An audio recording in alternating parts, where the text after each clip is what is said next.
Sounds like we got James with us here from the Teague Law Firm, former Arkansas pitcher. James, we're downtown in Omaha right now. Wish you were here. I'm sure you wish you were here, too. You going to make it?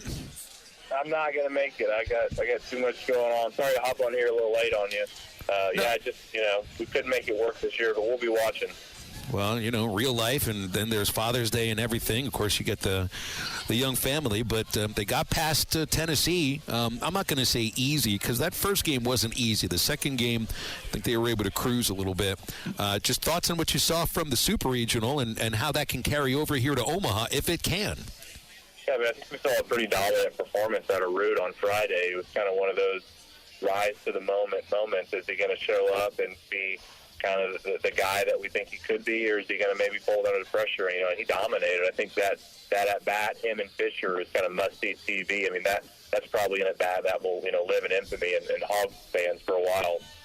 But are we going to see more of that? If we do, I think we got a good shot. And then what can the bullpen do? And how's the offense? Are they going to keep it going?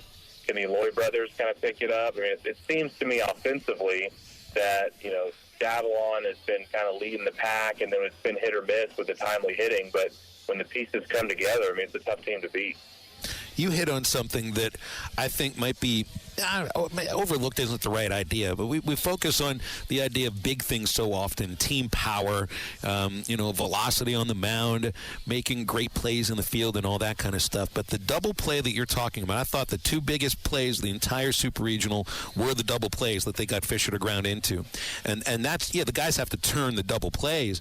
But that also shows me, and this is something that you pay attention to with this team, they execute pitches. You get double plays because you tried to get a double play by executing a pitch in the right spot, and the batter either fell for it or you got him you jammed him twice. That's what they did. And I think this team executes pitches so well. It's one specific pitch in each at bat that gets put into play.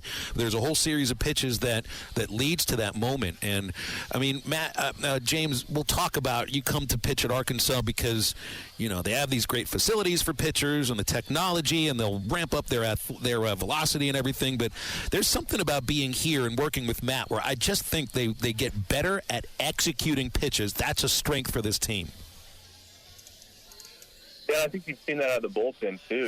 Fouch, I think, has gotten better as the year's gone on at kind of, reining in the stuff that he has and then executing pitches in big spots like that one on Fisher. I mean, if that ball's out over the middle, he can do a lot of damage. It's going to be a different game, similar with some big breaking balls we've seen him throw throughout the season. Gackle, I think, has made a lot of progress. And so collectively, I think each guy has found a way to get a little bit better. And when each guy gets a little bit better, you see it, collectively as the team of shutting down some pretty good offenses. The LSU series took place in Baton Rouge. And we had the same question about can you take anything from the Tennessee series into the Super Regional? And I'm not sure that there was much you could take from it other than it's tough for teams to win at Baum. I think it's tough for teams to win in Baton Rouge. And the whole series there was, I think, had a lot to do with LSU being able to control the start time because of the weather Friday and then winning that game. And it went past midnight, and I think the winner of the first game of that series was probably going to win the second game of the series, and it did play itself out. So I don't really know if I can take anything from Baton Rouge into a game at a neutral site where you know what it's like with LSU. There's something with that program and their fans and maybe wearing the uniform that it all just kind of has this energy. But I just don't think that they'll be able to out-mojo Arkansas because Arkansas fans just bring their own mojo that equals LSU. Well, they just never really go away is how I would describe it. There's always that little feeling of like it doesn't matter how good they are, how much they're struggling. They're still LSU. They still have that mojo, and they've got a first-rounder from the left side who's going to throw. So I think it's going to be a pitching battle to say, who is able to put together a quality start, who's able to do a little bit more between, their guy and Ruth, and then timely hitting. That first game against Tennessee, there were some timely hits we didn't get, and it made that game a lot closer than it should have been. I think a combination of a couple timely hits and a quality start from Root, and I don't see us losing. When you watch College World Series games, James, do you watch nervously? Because this is the 30 games this team plays in the regular season of the SEC are an amazingly intense set of games. It's more intense than Major League Baseball games, and then the tournament itself. There's a level of intensity that goes into that. How different does it feel when you're here in Omaha? You've been here for this. It strangely feels like the Super Regional is more tense or more pressure-packed than those first couple games at Omaha. I think if you can make it to the finals, that's when that pressure really picks back up. Obviously, if you've lost the game and you're one game away from being knocked out, it's pretty tense. But the Super Regional energy and pressure, I think, is not matched again until you get later into Omaha, if I had to say. Yeah.